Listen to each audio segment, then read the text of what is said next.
waan garaana manyaatu keessa ijoolleen shamaraa biyya keenya keessatti akkanatti dhagaa dhiirriyyuun baatu akkanatti jechuudha akka mataa kiyyaatti mee jechuudha simintoo sadii amma kana baatanii jechuun shamara waa hedduutti si eeggata fuulduratti abbaa manaa godha.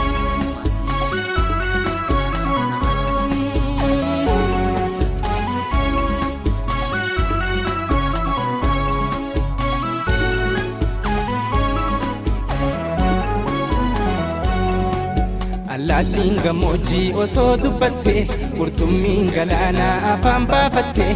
lafee lammii koo awwaalcha dhabee soora bineensaa tahee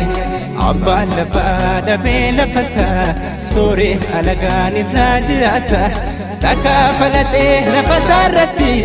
kan siraan bulaa qonni hafeeti takkaa falatee lafasaa irratti hojjetee bulaa qonni hafeeti.